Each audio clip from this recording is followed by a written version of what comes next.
The title of my presentation is "The crack growth threshold is not a constant value."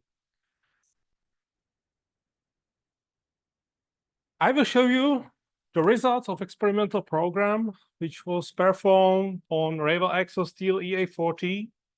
The motivation for that is that we don't want to have a train accident in the operation, so we need to know the residual fatigue lifetime of critical structures in the train, and one of the structure is the Ravel axle. So we want to remove the Ravel axle from the operation before it reach its residual fatigue life. To do that, we have to know the crack propagation behavior independent on the stress intensity factor.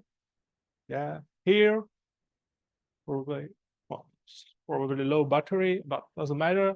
So we have a crack propagation rate independent on the stress intensity factor range. If we have a low crack growth threshold, we will have a low fatigue life.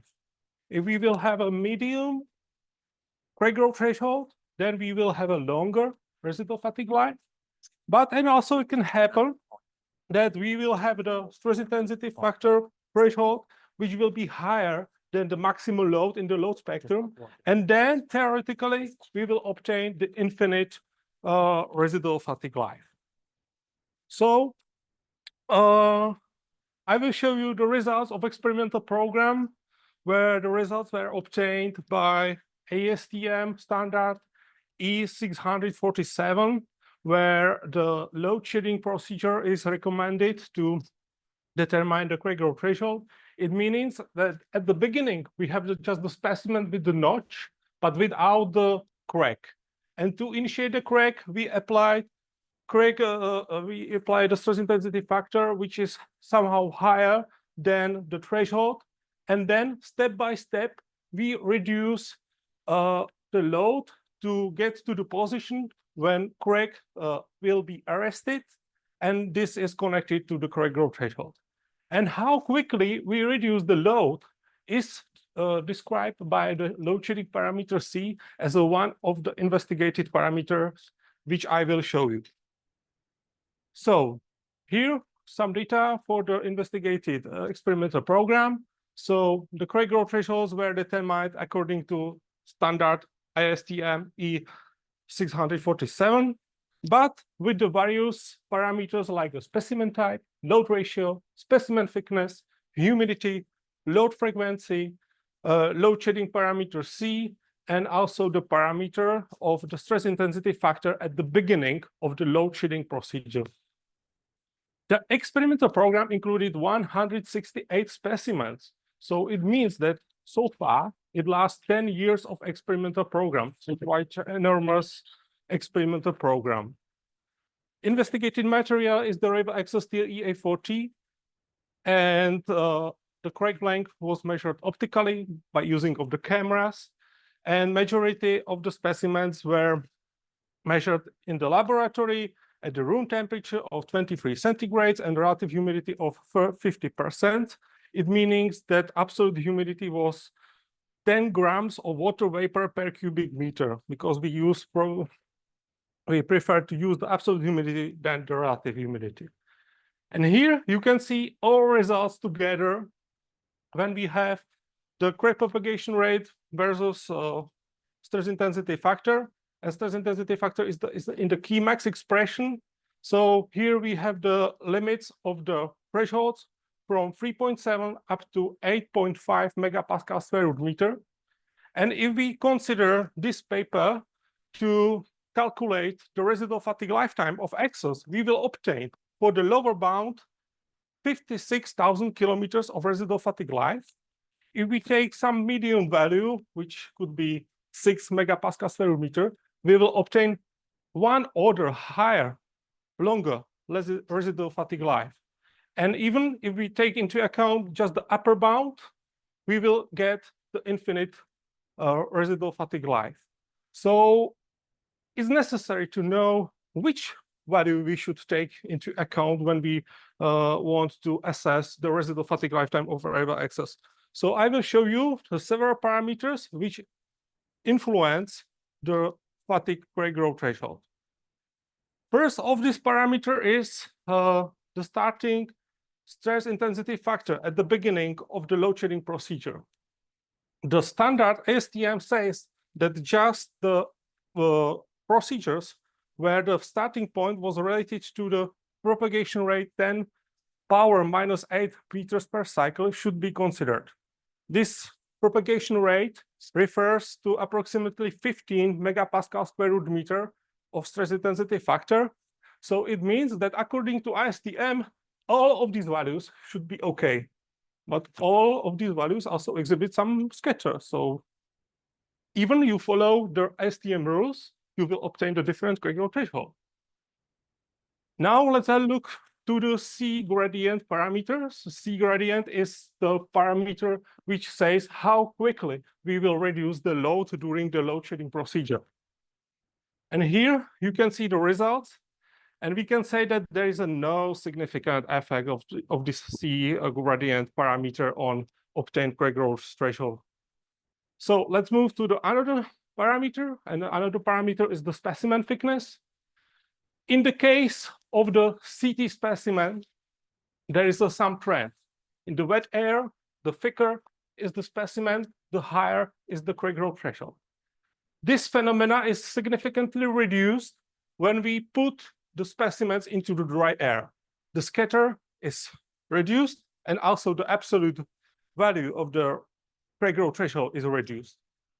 What is interesting that in the case of the middle tension specimen, the blue circles, there is no significant effect probably. Also, I should add that we have a dependence of the crack growth threshold, independence on some investigated value, as you can see on the horizontal axis. But I also wanted to add another parameters. So for example, we have different symbols for the different specimens.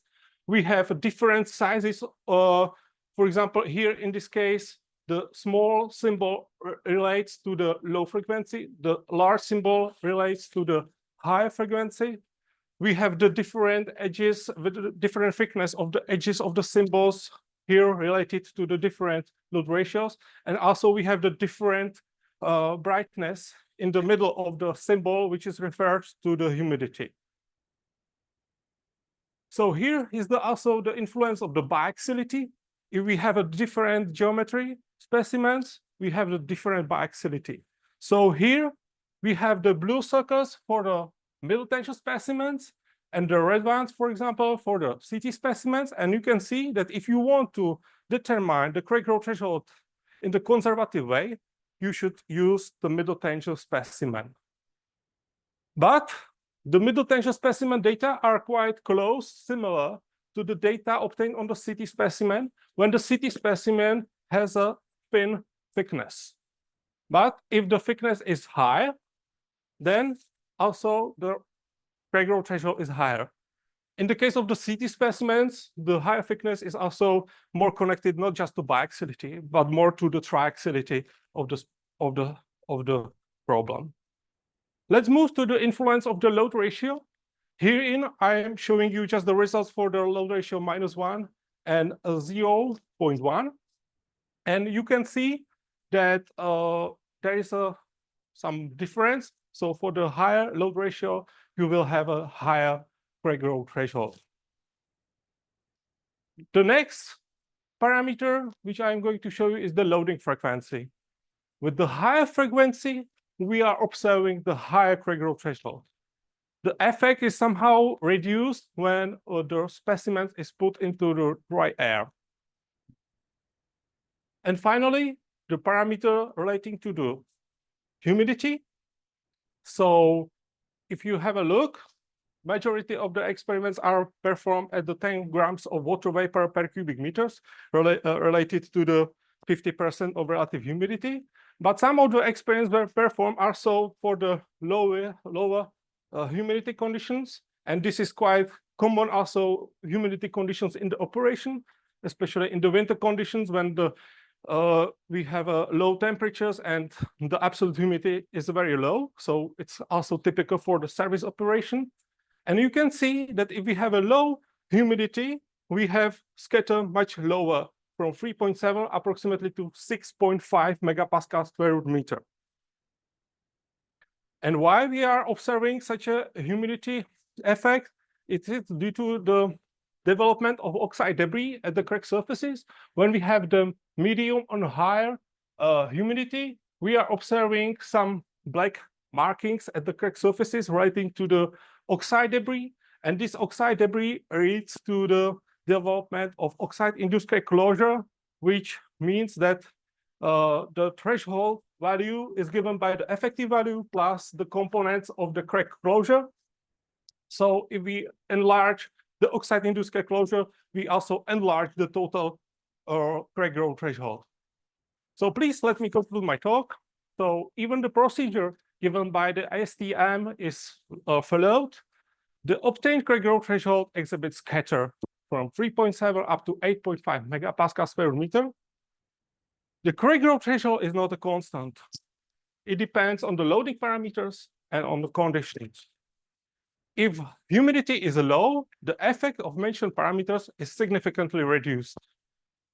So based on that, if you are investigating some structure, in our case the releva axis, you should take into account the operation humidity, because if you have the laboratory and you have no control of the humidity in your laboratory, you will obtain the different data compared to the operation, and it could be unsafe.